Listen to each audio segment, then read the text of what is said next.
క్రీస్తునందున ప్రియులకు ప్రేమతో వందనాలు తెలియజేయుచున్నాను. జూలై నెల 1వ తేదీ 2026. ఈరోజు దేవుడు మనకు చేస్తున్న వాగ్దానం ఏమిటనగా సామెతల గ్రంథము 3వ అధ్యాయము 24వ వచనం. పండుకొనున్నప్పుడు నీవు భయపడవు, నీవు పరుండి సుఖముగా నిద్రించెదవు. ఆమెన్. నా ప్రియమైన సహోదరి సహోదరులారా, ప్రస్తుతం మనం జీవిస్తున్నటువంటి ఈ దినాలలో మనలో చాలా మందికి రాత్రికాల సమయంలో నిద్ర పట్టడం లేదు.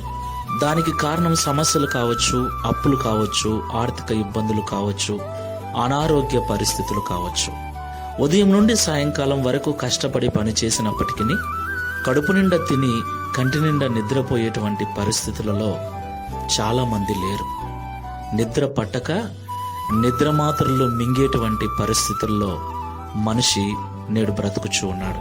అయితే దేవుడు మనతో మాట్లాడుతున్నాడు. పండుకొనున్నప్పుడు నీవు భయపడవు, నీవు పరుండి సుఖముగా నిద్రించెదవు. దేవునికి మహిమ కలుగును గాక.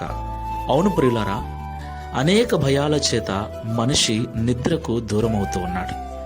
నిద్రలేమిలో బ్రతుకుచు లేనిపోని రోగాలు తీసుకొచ్చి పెట్టుకుంటున్నాడు. అయితే మనం ఆరాధించే దేవుడు సుఖ నిద్రను మనకు అనుగ్రహించేవాడు.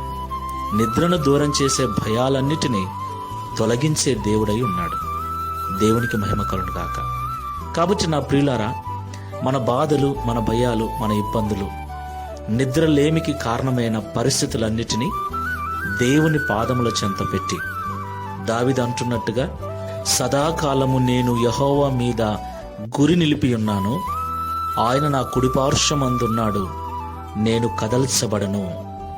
దావీదు గారు చెప్పినట్లుగా ఆయన మీద Download ShareChat.